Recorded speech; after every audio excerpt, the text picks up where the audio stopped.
Hello, everyone, and welcome to English Logic Studio. Today, we will learn useful business English phrases that you can use at work, in meetings, or in job interviews. These phrases will help you speak more clearly and sound more professional. If you want to get a new job, do better at work, or just feel more comfortable speaking English, this lesson is for you. In this lesson, I will explain each phrase, show you when to use it, and give you simple examples. We will also look at the difference between formal and casual ways of speaking. Let's get started. Let's start with job interviews. Many people say, "My name is Emily Chen." This is correct, but it is very basic. Here is a better way to introduce yourself. For example, if someone asks, "Can you tell me about yourself?" you can say, "I'm Emily Chen, and I have over 5 years of experience in digital marketing. I focus on social media strategy." This answer gives your name and also tells about your work experience. The word focus shows what you are good at. Here is another way to introduce yourself in a formal situation, like meeting a client. Allow me to introduce myself. I'm Emily Chen. I work as a senior software developer at Horizon Solutions. Allow me to introduce myself is a polite way to start. The word currently means what you are doing now. Now, let's talk about your work experience. It is better to use strong words. For example, if someone asks, "What did you do at your last job?" you can say, "In my previous job, I was responsible for managing a team of 5 designers." Responsible for means you had an important job. Always use for after responsible. To talk about your success, you can say, "One of my key achievements was increasing sales by 30% by using a new marketing plan." Key achievements means important things you did. Remember, we say 30%, not 30%. To talk about your skills, you can say, "I've developed skills in project management, especially in agile methods." "I've developed" means you learned these skills over time, especially shows what you are best at. Sometimes interviewers ask about your weaknesses. This can be hard to answer. Here is a good way to reply. If someone asks, "What is your weakness?" you can say, "I'm always working to improve my public speaking. I joined a speaking club to get better." Always working to improve sounds positive. To get better is simple and clear. If you want to talk about teamwork, you can say, "I have a lot of experience working alone, but I know teamwork is important. I am trying to get better at working with others." This answer shows you know your weakness, but you are working to improve it. Interviewers often ask about your goals. For example, "Where do you see yourself in 5 years?" You can say, "I'm looking for a job where I can build my leadership skills." This answer shows you want to learn and grow. "Build my skills" means you want to get better. If you want to talk about your long-term goal, you can say, "My goal is to move into a job where I can help with big projects for the company." Goal means what you want in the future. Move into means to change to a new job or role. If you want to talk about learning new things, you can say, "I'm interested in learning about new technology, like artificial intelligence." This answer shows you want to keep learning and stay up to date. Now, let's talk about meetings. When you start a meeting, you can use simple and polite phrases. For example, you can say, "I'd like to welcome everyone to today's meeting." Let's start by looking at the agenda. "I'd like to welcome everyone" is a friendly way to begin. Agenda means the list of things to talk about. Another way to start is, "Thank you all for joining today. The purpose of this meeting is to talk about our results." Purpose means the reason for the meeting. You can also say, "Before we start, let's go around and introduce ourselves." This means each person says their name. Go around means everyone takes a turn. In meetings, it is good to share your ideas politely. For example, you can say, "I'd like to suggest another way that might help." Suggest means to give an idea. Might help is a soft way to say your idea. You can also say, "Based on my experience, I think we should give more time to this project." Based on my experience means you have done something similar before. Another polite way is, "If I may add, I think we should also look at the costs."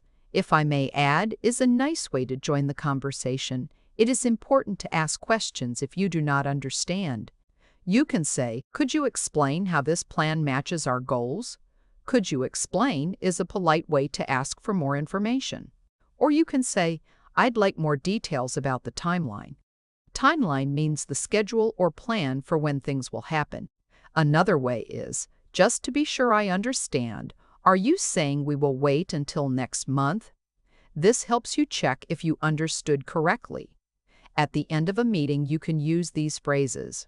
To sum up, you can say, "To summarize, here are the main points from today." To summarize means to say the most important things again. To talk about next steps, you can say, "Let's review the action items. Emily will finish the report, Sophia will call the client, and I will set up the next meeting." Action items are the tasks people need to do after the meeting. To finish, you can say, "Thank you all for your ideas. I will send the meeting notes by the end of the day." This is a polite way to end and tell people what will happen next. Now, let's talk about writing emails for work. Emails are a common way to communicate in business. The way you start your email is important. If you want to be very polite or you do not know the person well, you can write, "Dear Ms. Zier Tanaka." This is formal and respectful. Use it for your boss, a client, or someone you have not met before. If you know the person, you can write, "Hello, Sophia. This is friendly and still professional." For a group, you can write, "Good morning, finance team.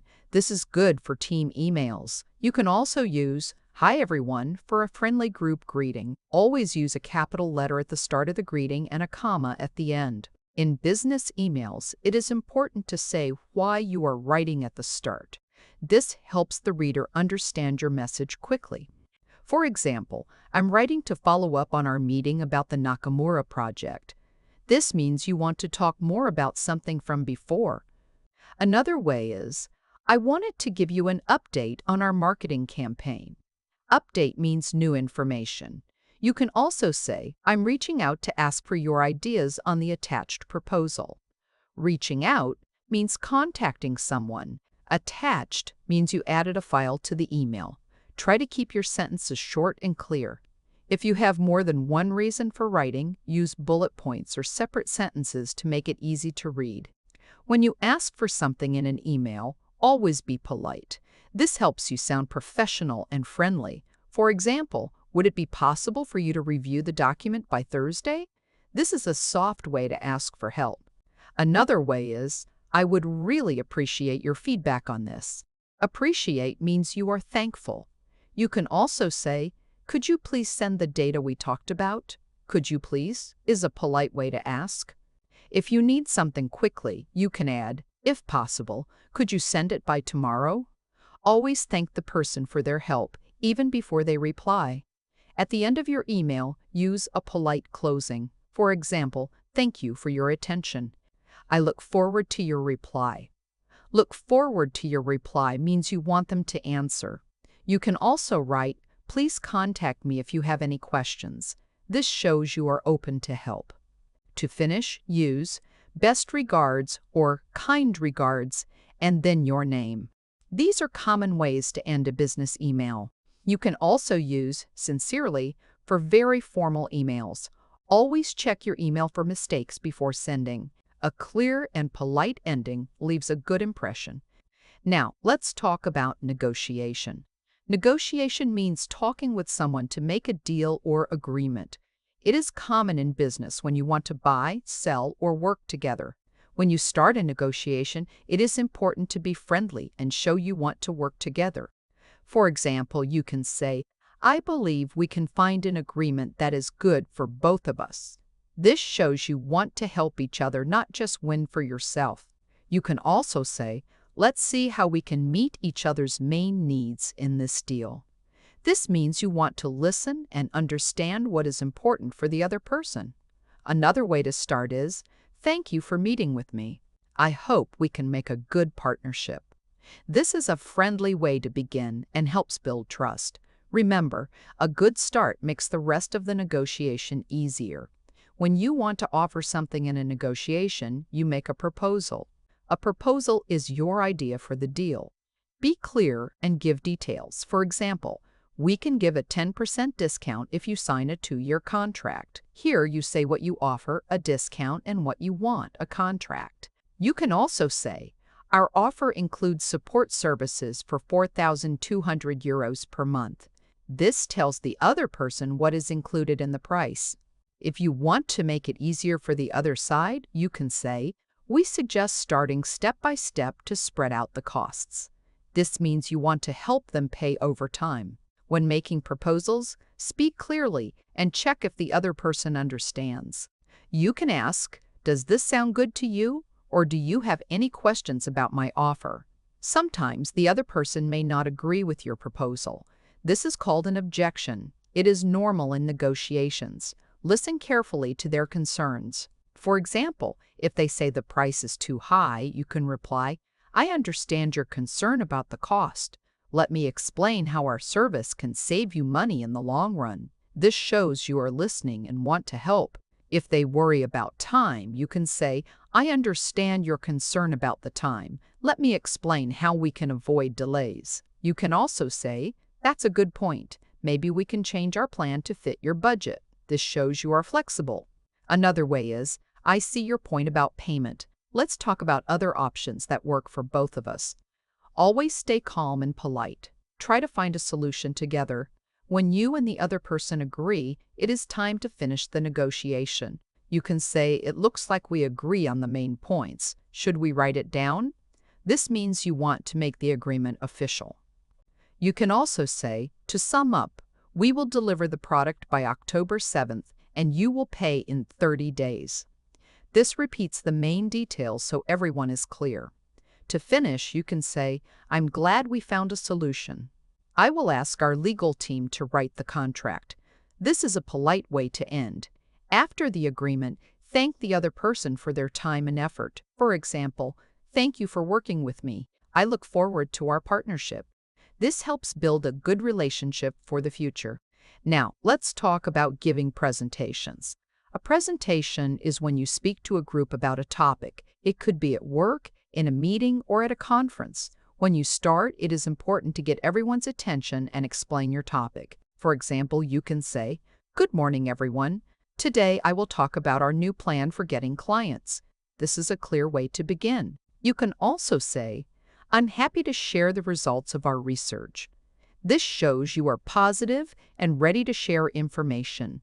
Or you can say, Before I start, let me explain why this topic is important.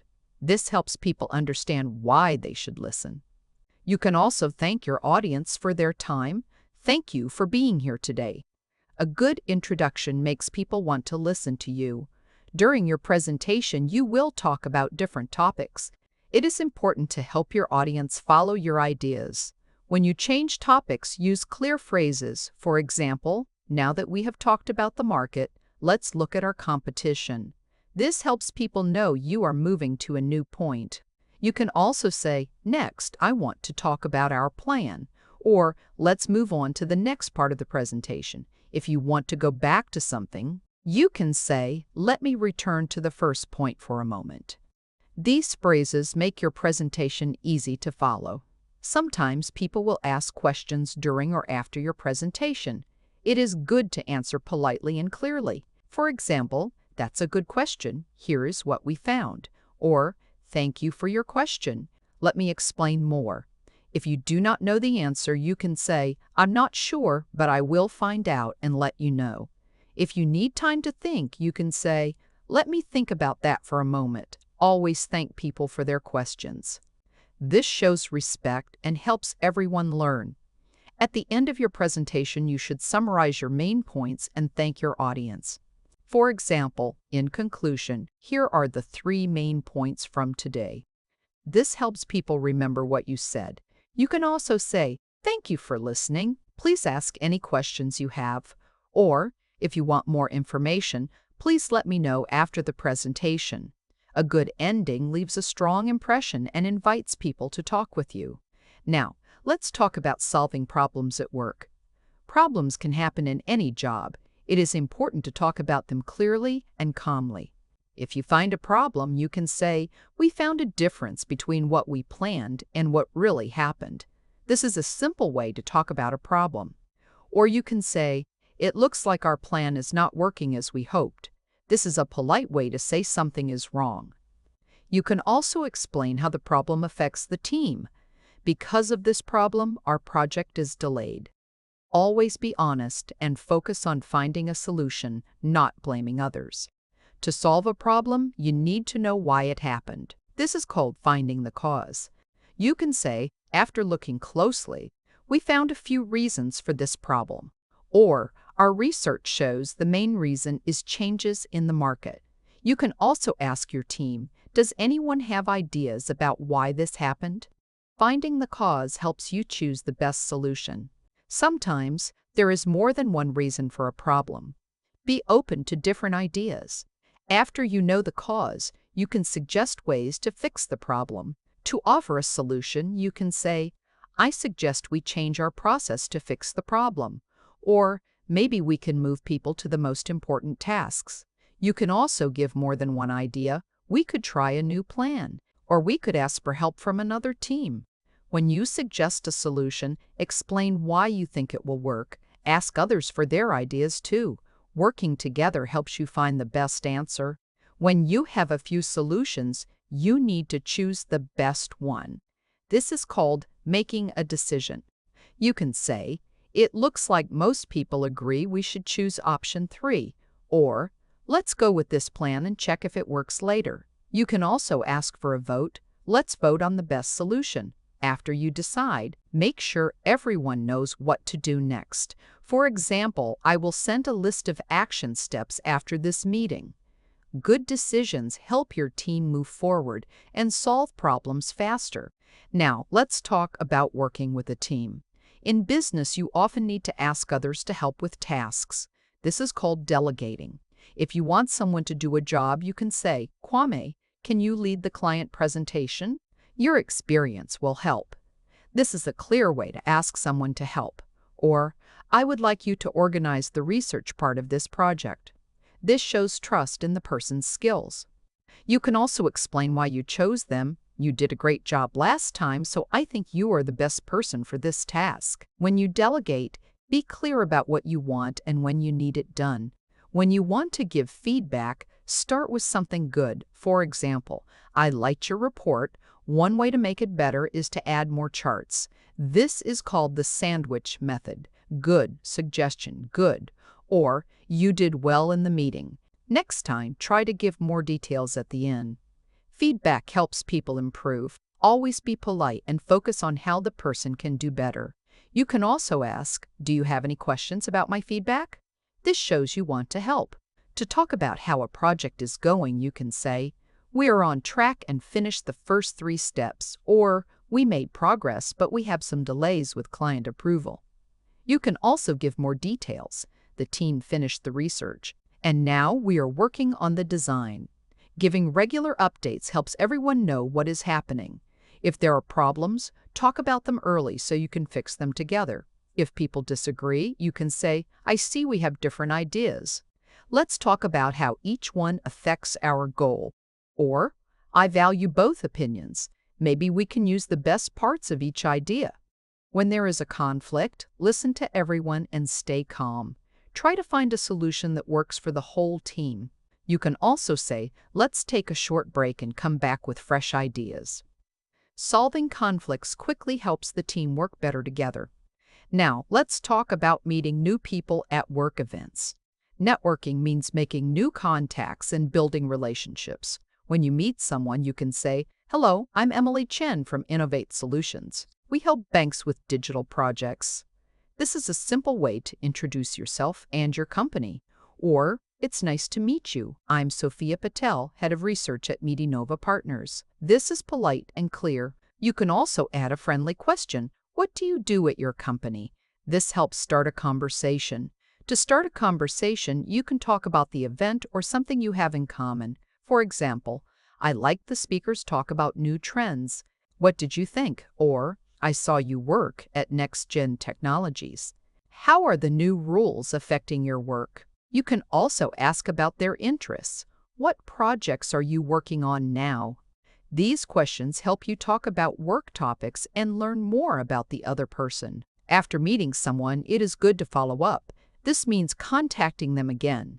You can say, "It was nice meeting you at the conference. I enjoyed our talk about business growth," or "Thank you for your ideas on supply chains. Here is an article you might like." You can also ask to stay in touch. "Can we connect on LinkedIn?" Following up helps you build a strong network. To keep a good relationship, stay in contact and show interest in the other person's work. You can say, "I saw your company launched a new product. Congratulations." Or, "I found a webinar that matches what you talked about last time." You can also offer help. "Let me know if you ever need support with your projects." These actions show you care and help you build long-term business relationships. Now, let's talk about phone and online meetings. These are very common in business today. To start a call, you can say, "Hello, this is Emily Chen from Digital Edge Marketing. Is this a good time to talk?" This is polite and clear. Or, "Good morning. Thank you for taking my call. I'm calling about our project." You can also check if the other person can hear you. "Can you hear me clearly?" Starting a call well helps the meeting go smoothly. In online meetings, it is important to help everyone take part. You can say, "Please mute your microphone when not speaking to reduce noise." Or, if you have a question, use the raise hand button. You can also encourage quiet people to join. Does anyone who hasn't spoken want to share their ideas? These tips help the meeting go smoothly and make sure everyone is included. Sometimes, there are technical problems in online meetings. If your connection is bad, you can say, "Sorry, my connection is not stable. I will turn off my video for better sound." Or, "I didn't hear that last part. Can you repeat it?" If someone else has a problem, you can offer help. "Would you like to reconnect and try again?" Being patient and polite helps everyone feel comfortable. To end a call, you can say, "Thank you for your time. I will send a summary email after this call." Or, before we finish, "Is there anything else to discuss?"